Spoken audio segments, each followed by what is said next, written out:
Hello friends, कैसे हैं आप सब। आशा करती हूँ आप सब बहुत अच्छे होंगे। आज जो बुक हम लोग डिस्कस करने वाले हैं उसका नाम है why I am a Hindu, written by doctor Shashi Tharoor.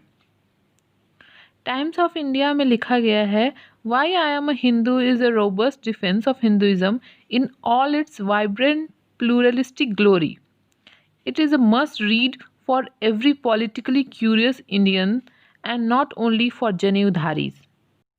यह किताब हिंदुइज्म के विविध आयामों को डिस्कस करती है।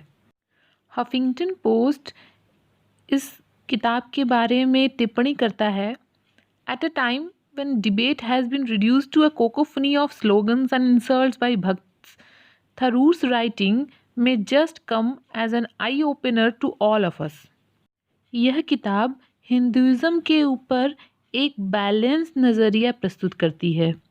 ये हम सभी हिंदूज़ को याद दिलाती है कि हिंदूज़ का जीने का तरीका प्लूरल था और ये प्लूरैलिटी ही है जिसे हमें आगे भी मेंटेन करके रखना चाहिए और अपने कल्चर को इसी तरह कंटिन्यू रखना चाहिए।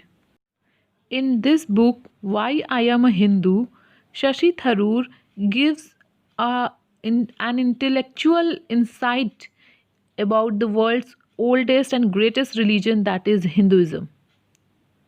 इस किताब में शशि थरूर जी ने क्लोज एग्जामिनेशन किया है हिंदुइज्म के प्रति अपने बिलीफ पे और धर्म के प्रति अपनी आस्था पर।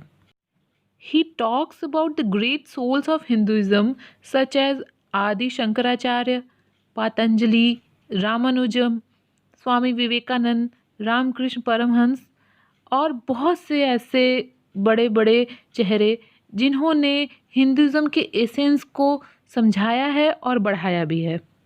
वे हिंदुइज्म के सबसे इम्पॉर्टेंट स्कूल ऑफ थॉट अद्वैत वेदांत के बारे में भी इस किताब में डिस्कस करते हैं। यह किताब बहुत ही सरल भाषा में, कह सकते हैं ईजिली एक्सेसिबल लैंग्वेज में लिखी गई है।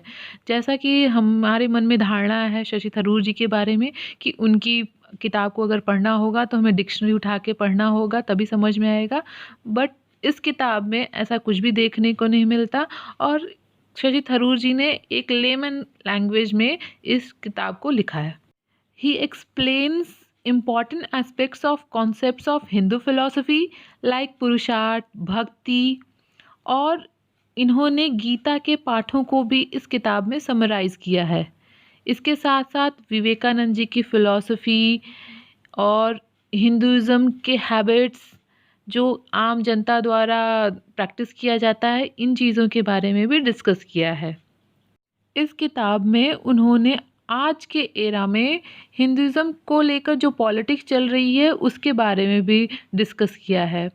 He has also discussed the violence committed in the name of faith by the right wing organisations and their adherence.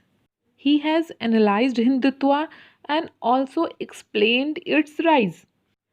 इस किताब में उन्होंने दीनदयाल उपाध्याय जी के फ़िलॉसफ़ी ऑफ हिंदुत्व को भी डिस्कस किया है, जो कि राइट विंग ऑर्गेनाइजेशंस के एक प्रमुख चेहरे रहे हैं।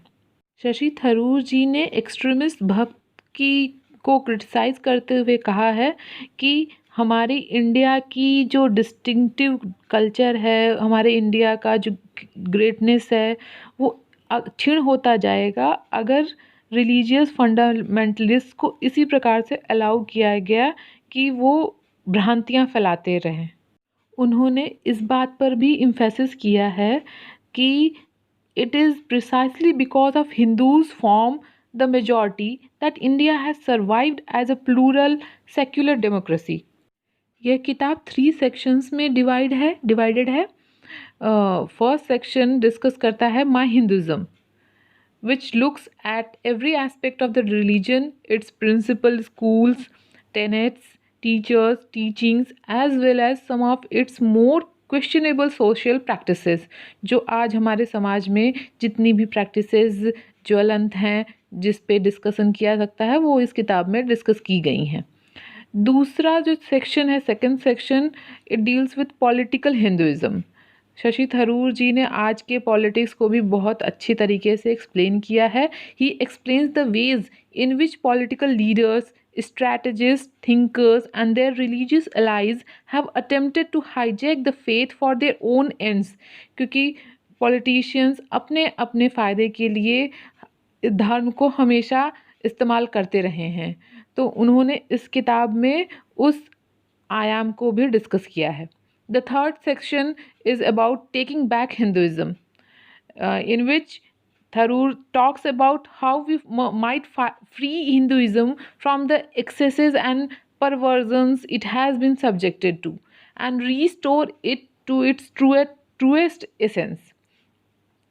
इस किताब में थरूर जी एक आइडियल फेथ करते हैं जो कि अति आवश्यक है आज के मॉडर्न 21st सेंचुरी वर्ल्ड के लिए। वो कहते हैं कि मैंने ये किताब 2 कारणों से लिखी है। पहली, ये खुद को समझने के लिए कि जो बचपन से मुझे मेरे माता-पिता द्वारा, बड़ों द्वारा जो समझाया गया है, जो बिलीफ दी गई है, उसमें कितनी सच्चाई है, मुझे कितना उसको एब्ज़ॉर्ब करना चाहिए और प्रैक्टिस करना चाहिए। दूसरा कारण ये है, जो आज का मॉडर्न युवा इंटॉलरेंट हो गया है, वॉयलेंट हो गया है और जो बिल्कुल सही नहीं है from the aspect of spirit of Hinduism.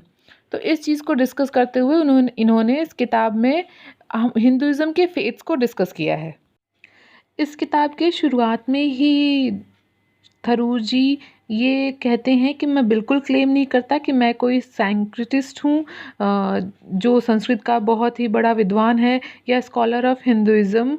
मैं बिल्कुल ऐसा नहीं हूँ और मैंने एक कॉमन मैन की तरह इस किताब में हिंदुइज़्म को समझने की कोशिश की है। थरूर जी उस कहानी की तरफ भी इशारा करते हैं जिसमें कुछ ब्लाइंड पीपल एक हाथी को छूकर, उसके टस्क को, उसके ट्रंक को, उसके लेग्स को छूकर ये समझने की और समझाने की कोशिश करते हैं कि वो हाथी कैसा है। तो सेम एस्पेक्ट में थरूर जी कहते हैं कि हिंदुइज़्म भी वही हाथी है और मैं उस हिंदुइज़्म को एज अ होल, एक पूर्ण रूप से उस हिंदुइज़्म को इस किताब में समझने की कोशिश कर रहा हूँ। थरूर जी किताब में कहते हैं कि my approach is to present both the ancient text of Hinduism and the modern beliefs of own terms.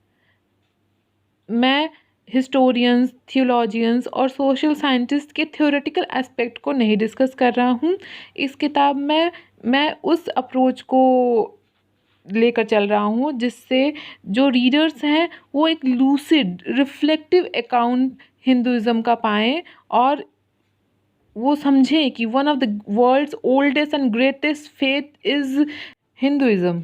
Shashi Tharoor ji best selling author रह चुके हैं और इससे पहले उन्होंने 16 बुक्स और लिखी हैं, दोनों फिक्शन और नॉन फिक्शन जॉनर में।